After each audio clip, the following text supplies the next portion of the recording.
Hi, I'm Joey from JoeyTheSportsKid.com, and today I'm here at the American Airlines Arena in beautiful Miami for the final home game versus Houston Rockets. Today I have with me Heat broadcaster and courtside reporter Jason Jackson. How are you, Jason? I am awesome. It's great to have you here in the Biscayne Bayside studio where we have all of our kind of auxiliary programming. We have Heat Live delivered by Papa John's, our pregame show, Heat Halftime presented by our South Florida Chevy dealers, our halftime show, and then postgame. We're here for like what seems like 40 hours doing the postgame show. It's wins here in the Heat's house, so we like to stay on as long as folks are willing and able to tune in and watch everything we're doing. How did you become involved in basketball and become a sports reporter? Well, first of all, basketball started really at the beginning. It was the first game I played.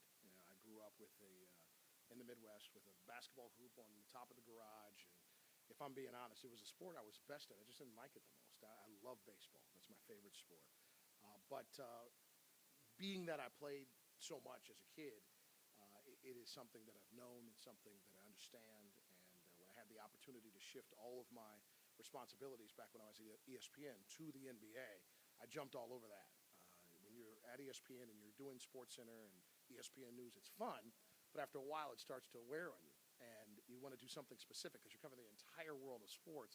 And so because of when Keith Olbermann left, it moved Kenny Mayne over to SportsCenter, which moved Reese Davis over to RPM Tonight, which opened up a space on NBA Tonight.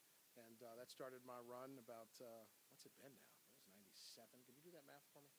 What is that math? I've been covering the NBA since 1997. Got it? It's a long time. There it is, my man. Way to do it. So yeah, a lot of basketball, and now this is my 8th season with the Miami Heat. I started my television career on air right here in Miami in 1994, Channel 7, WSVN, and so it's full circle. And I'll never leave again. I'll never shovel one more flake of snow. It'll never happen again. So I wanted to start off by asking you, how is it to be with the organization here and being a broadcaster for the Miami Heat? Well, first of all, the two words that identify everything that we're about are on the 2006 championship ring, and those words are faith and family. There is such a strong belief about the way that we do things with the Miami Heat, and it's about being first class. It's about being straightforward. It's about working hard, being tough. Those things that the players exemplify on the floor is really the model for our entire organization. And because we have such great team ownership with the Harrison family, such great leadership with the Rileys, and such a wonderful head coach and Coach Spoelstra, those things have been a part of this organization for 15, 16 years. And so with that being said, it's just a great place to work. Like I just told you, I worked in TV stations, I worked at a TV network, and this is the first time that I've worked for a team, and I don't have any plans on changing that because this is the real way to connect to not just the players and the coaches, but to the fan base. You really belong to something. And when I was covering the NBA in this kind of wide scope, 30-team focus, it's very difficult to get your arms around anything. You're just out there conveying a message of, here's the NBA, hope you enjoy it. Whereas it is about being a part of a small family business that's worth nearly $500 million. But it is owned by a family, and it's embraced by a town and a region. And we have some pretty great players, so it's fun to cover the team. As we all know that the Heat have been title contenders ever since the Big Three came last season, but with all the hype, they did not come away with the title. Is this the year that they will win it all? It's always the year. That's what we believe around here.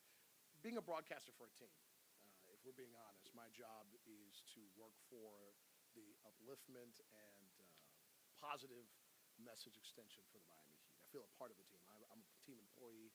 In the top left-hand corner of my check is that flaming ball of fire, and so I have no problem saying that my job is better when the team's good.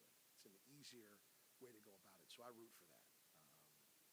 I just think that this team has positioned itself through player acquisition last July that will always keep this team in the conversation as long as these players are healthy and not getting too old to be a part of the championship conversation. So, yes, this is the year because it's the next year, and they didn't get it done last year. And they do have a fire based in redemption that's inside of them because they fell 2 games short of holding on to that beautiful gold ball. You pretty much summed up what else. My next question was going to be is that I apologize. It's a terrible that today was the last game of the season, and I was going to ask you about your playoff prediction. Since you think the Heat are going to win, who do you think will come out of the West? It's funny. I've changed. I've gone back and forth a lot. I really still believe in my gut. It's Oklahoma City. I think after 5 years together, that group is ready to come out of that Western Conference final bugaboo that they haven't been able to get by. But it is going to be tough. If it's Los Angeles or if it's San Antonio, who I think they're going to end up playing for the conference championship, they're going to have their hands full. And I've just been surprised at how San Antonio, the more Jordan